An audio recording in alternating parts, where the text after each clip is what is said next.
नमस्कार, मी स्वराली. स्वराज किचन रेसिपीमध्ये आपल्या सर्वांचं मनापासून स्वागत. आज आपण योग्य पद्धतीने आणि योग्य मेजरमेंट वापरून प्रसादाचा शिरा बनवणार आहोत. चला तर मग पटकन सुरू करूया सत्यनारायणाच्या प्रसादाच्या शिऱ्याच्या रेसिपीला. पण त्यापूर्वी एक विनंती, जर आपण कोणी माझ्या चॅनलला सबस्क्राईब केलं नसेल तर नक्की सबस्क्राईब करा. तसंच बाजूच्या बेल आयकॉनवर सुद्धा क्लिक करा, म्हणजे माझे येणारे व्हिडिओज आपल्याला चुकणार नाही. प्रसादाचा शिरा हा सवाच्या प्रमाणात बनवला जातो, जसं की सवा वाटी, सवा किलो, 125 ग्रॅम असं याचं मेजरमेंट असतं. इथे मी आता सवा वाटी या मेजरमेंटमध्ये सगळे पदार्थ घेतलेले आहेत. सवा वाटी रवा, सवा वाटी साखर, सवा वाटी तूप, 4 वाट्या दूध, सवा बारीक चिरलेलं केळं, तसंच आवडीनुसार ड्रायफ्रुट्स. सगळ्यात आधी आपल्याला एका कढईमध्ये हा रवा, तूप वगैरे काही न घालता भाजून घ्यायचं आहे. शिऱ्याचं सगळं सामान, तूप, साखर, दूध, रवा, सगळं सामान मी या वाटीतून मोजून घेतलंय. ही वाटी सगळ्यांच्या घरात अवेलेबल असते.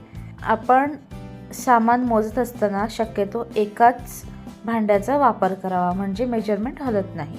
रवा आपल्याला हलका होईपर्यंत, म्हणजेच खमंग सुगंध येईपर्यंत भाजून घ्यायचा आहे. रवा भाजताना गॅसची फ्लेम लो टू मिडियम ठेवावी. एरवीसुद्धा आपण मार्केटमधून रवा आणला की तो असा भाजून बरणीत भरून ठेवावा, म्हणजे आपला वेळ पण वाचतो, कुठलाही पदार्थ पटकन बनवून तयार होतो आणि रवासुद्धा खूप दिवस चांगला टिकतो, अजिबात खराब होत नाही.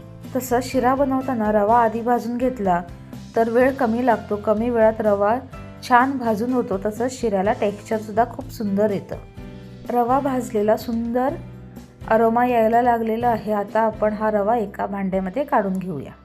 सेम कढईमध्ये आपण जे तूप घेतलं होतं सवा वाटी, त्याच्यातलं थोडंसं तूप आपल्याला कढईमध्ये घालून घ्यायचे. जसं तूप गरम झालं की आपण जे ड्रायफ्रुट्स घेतले होते आपल्या आवडीनुसार, ते सगळे ड्रायफ्रुट्स आपल्याला तुपामध्ये 1 मिनिटभर परतून घ्यायचे. इथे मी ड्रायफ्रुट्समध्ये काजू, बदाम, पंपकिन सीड्स, तसंच काही मनुके घेतलेले आहे. आपण आपल्या आवडीनुसार कुठलेही ड्रायफ्रुट्स घेऊ शकता. आता आपल्याला हे ड्रायफ्रुट्स भाजत आलेले आहे. आपण हे ड्रायफ्रुट्स एका वाटीमध्ये काढून घेऊया. आता आपल्याला यामध्ये मनुके भाजून घ्यायचेत. मनुके पटकन भाजतात म्हणून मी बाकी ड्रायफ्रुट्स बरोबर घातले नव्हते. मनुके छान फुलले आणि ते लाल झाले की मनुके आपल्याला काढून घ्यायचे. सगळे ड्रायफ्रुट्स भाजून झाले की आता आपल्याला तुपामध्ये बारीक चिरलेलं केळं घालून ते सुद्धा छान परतून घ्यायचे. केळं रव्यामध्ये घालून भाजलं तर ते छान भाजलं जात नाही, म्हणून आपण हे केळं असं तुपामध्ये पहिला भाजून घेतो. तसंच आपल्याला दूध जे आपण घेतलं होतं ते सुद्धा गरम करत ठेवायचं आहे. दुधाच्या जागी आपण इथे पाण्याचा सुद्धा वापर करू शकता. दुधाऐवजी पाणी किती प्रमाणात घ्यायचं याचा सगळा मेजरमेंट मी डिस्क्रिप्शनमध्ये दिलेला आहे. आपण पाहू शकता केळं छानपैकी तुपामध्ये परतलेलं आहे. अजिबात याचा कच्चा स्मेल राहिलेला नाही आहे.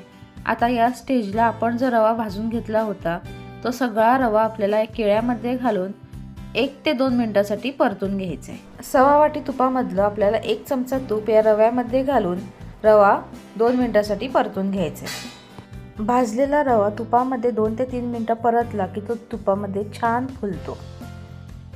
रवा व्यवस्थित भाजून झाला की आता आपल्याला यामध्ये गरम गरम दूध घालायचे.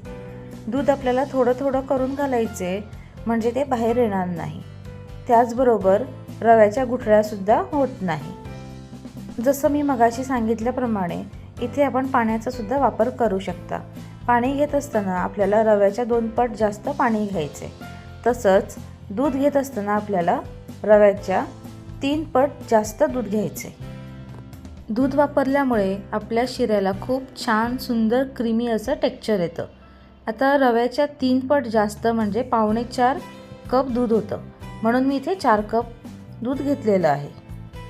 सगळं दूध घालून आपल्याला शिरा व्यवस्थित ढवळून घ्यायचा आहे. झाकण लावून दूध आटेपर्यंत मंद गॅसवर शिजवून घ्यायचं आहे. तसंच काही लोक अर्ध दूध आणि अर्ध पाणी असं सुद्धा घेतात, तेव्हा 1.25 कप पाणी आणि 1.25 कप दूध घ्यावं. 5 मिनिटांनंतर मी इथे झाकण काढून घेते. आपण पाहू शकता सगळं दूध रव्याने छानपैकी ॲब्झॉर्ब केलेलं आहे.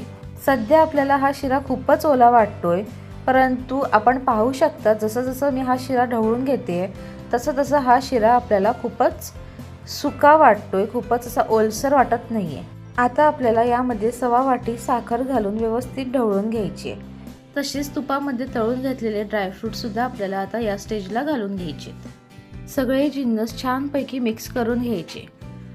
सगळे पदार्थ छान मिसळले गेले की साखर मेल्ट होते आणि आपला शिरा असा पातळ होतो. परंतु काळजी करण्याचं काहीच कारण नाही आहे.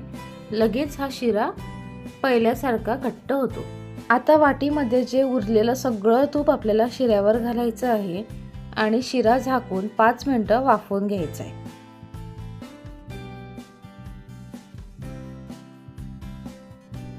पाच मिनिटांनंतर आपल्याला शिऱ्यावरचं झाकण काढून घ्यायचं आहे.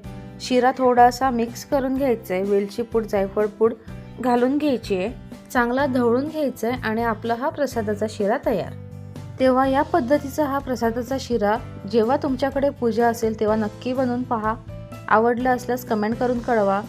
सर्वात महत्त्वाचं बेल आयकॉनवर क्लिक करून स्वराज किचन रेसिपी या यूट्यूब चॅनलला सबस्क्राईब करा, लाईक करा आणि जास्तीत जास्त शेअर करा. धन्यवाद.